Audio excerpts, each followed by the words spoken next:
دنیا میں یہودیوں سے زیادہ بدبخت اور سرکش کوئی قوم نہیں گزری جو اپنے نبیوں کو ناحق قتل کرتے تھے۔ حالانکہ یہ پیغمبر اکرام نہ کسی کو ستاتے تھے اور نہ کسی کی مال و دولت پر ہاتھ ڈالتے تھے، بلکہ بغیر کسی اجرت کے لوگوں کو فلاح کی باتیں بتاتے اور اللہ کی طرف بلایا کرتے تھے۔ لہٰذا حضرت ابو عبیدہ رضی اللہ عنہ نے ایک دفعہ رسول صلی اللہ علیہ وسلم سے پوچھا کہ قیامت کے دن سب سے بڑے اور سخت عذاب کا مستحق کون ہوگا؟ آپ نے فرمایا، وہ شخص جو کسی نبی کو یا کسی ایسے شخص کو قتل کرے گا جو بھلائیوں کا کام کرتا ہو اور برائی سے روکتا ہو۔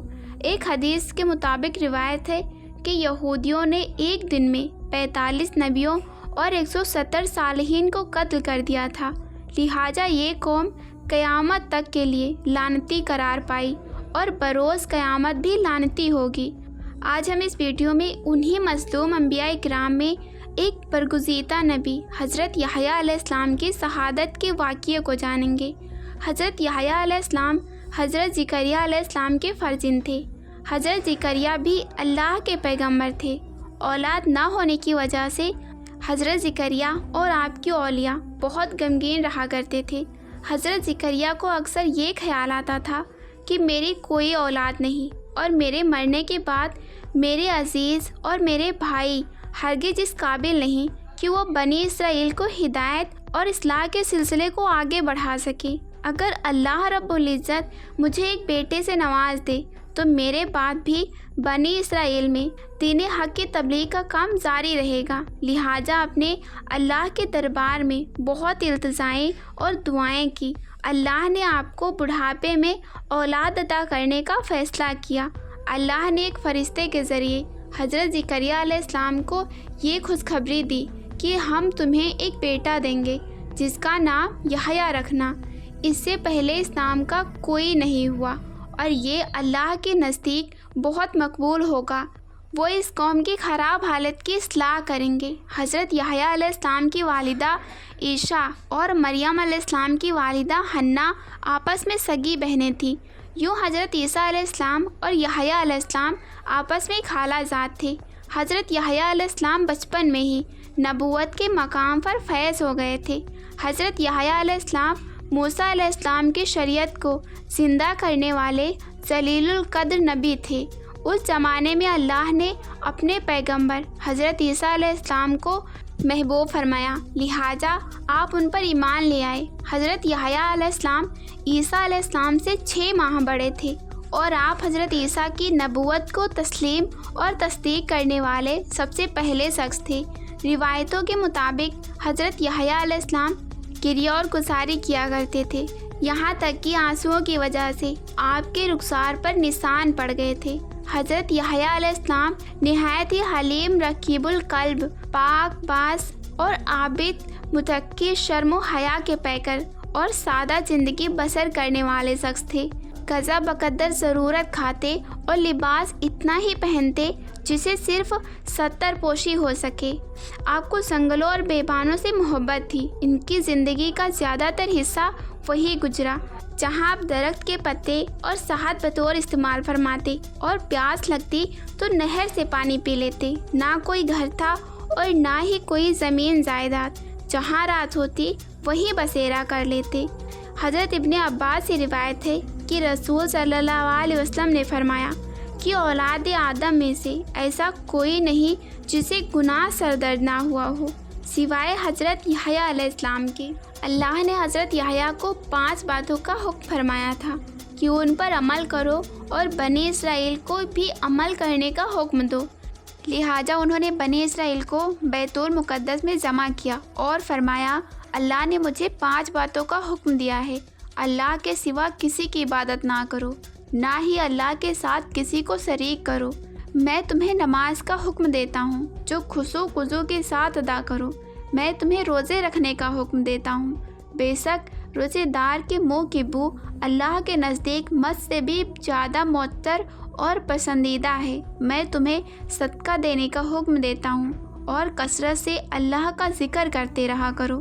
حضرت یحییٰ علیہ السلام کے وفات کے متعلق مفسرین نے واقعات تحریر کیے ہیں، تاہم مفسرین کے اکثریات نے جس واقعے کو بیان کیا ہے وہ لوکا کے انجیل سمیت بہت سی کتابوں میں درج ہے، جس کا خلاصہ یہ ہے کہ حضرت یحییٰ علیہ السلام کے زمانے میں یہودیوں کا بادشاہ ہیرود ایک عیاش شخص تھا، جس کی وجہ سے پورے ملک میں بنی اسرائیل میں فسق و فجور پھیل رہا تھا۔ انہیں اپنے حقیقی بھائی فلپ کی بیوی ہیرودیاس کو بغیر نکاح اپنے گھر میں رکھا ہوا تھا۔ حضرت یحییٰ علیہ السلام چوم کے نبی تھے اور دعوت حق کا کام سر انجام دیتے تھے، لہٰذا انہوں نے بادشاہ کے توحد حرکت کے خلاف آواز بلند کی، جس کے نتیجے میں انہیں گرفتار کر کے قید خانے میں ڈال دیا گیا۔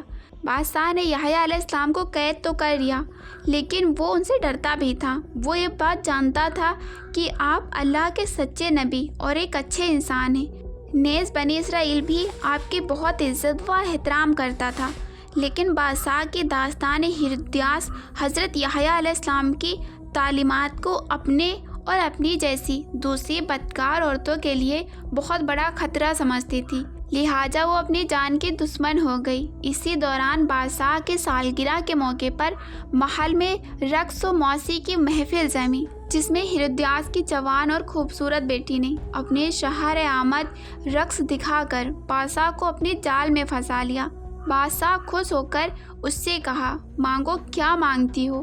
بیٹی نے اپنی ماں سے مشورہ کیا تو وہ پہلے ہی ایسے موقع کے طاق میں تھی، لہٰذا اس نے بیٹی سے کہا کہ بادشاہ سے یحییٰ علیہ السلام کے سر مانگ۔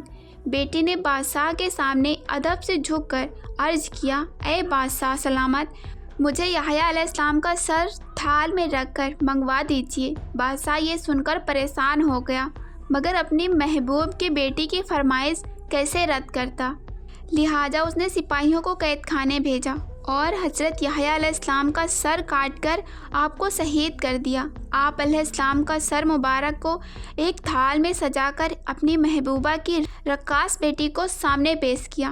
روایتوں کے مطابق حضرت یحییٰ علیہ السلام کی شہادت پر آسمان سے خون کی بارش ہوئی اور سورج کا رنگ سرخ ہو گیا، اور جب آپ کے کٹے ہوئے سر سے خون گرے تو وہ زمین پر چوس مارنے لگے۔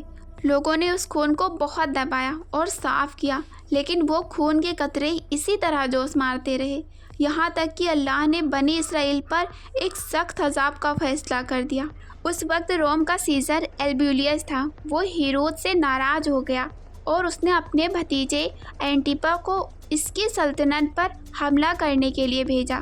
وہ ایک خونخوار فوج لے کر یہودیوں پر حملہ آور ہوا۔ بادشاہ کے لشکر نے قسم کھائی کہ جب تک یحییٰ علیہ السلام کا خون جوش مارتا رہے گا، ہم یہودیوں کو قتل کرتے رہیں گے۔ ہزاروں یہودی قتل عام کر دیے گئے۔ اینٹیپا نے ہیرود کو شکست لے لی۔ اس نے ہیرود کو زنجیریں پہنا کر سرے عام روم لے جانے کا فیصلہ کیا۔ ہتھ کڑیوں اور زنجیروں میں جکڑی میاں بیوی شہر کی گلیوں سے گزر رہے تھے تو ان کے ستائے ہوئے لوگ ان پر پتھر مار رہے تھے۔ پھر شہنشاہ روم نے ان دونوں کو صحرا میں پھینکوا دیا، جہاں بھوک اور پیاس سے دونوں مر گئے۔ انجیل میں رومی افواج کو خدا کا لشکر قرار دیا گیا ہے، کیونکہ اللہ کا یہ قانون ہے کہ وہ سرکش قوم پر دوسری سخت اور سمجھا قوم کو مسلط قرار دیتا ہے، جو ان پر قہر بن کر ٹوٹتے ہیں اور اس قوم کو تباہ کر ڈالتے ہیں۔ ماور رقیر نے لکھا ہے کہ اموی خلیفہ بن عبد الملک جب دمشق میں مسجد تعمیر کروا رہے تھے تو اس دوران وہاں ایک غار دریافت ہوا۔ اطلاع ملنے پر خلیفہ خود غار میں داخل ہوئے تو دیکھا ایک صندوق میں انسانی سر رکھا ہوا ہے اور اس صندوق پر لکھا ہوا تھا یحییٰ ابن زکریا کا سر ہے۔ ان کا چہرہ اور بال اپنی اصلی حالت میں تھے اور یوں لگتا تھا جیسے ابھی شہید ہوئے ہوں۔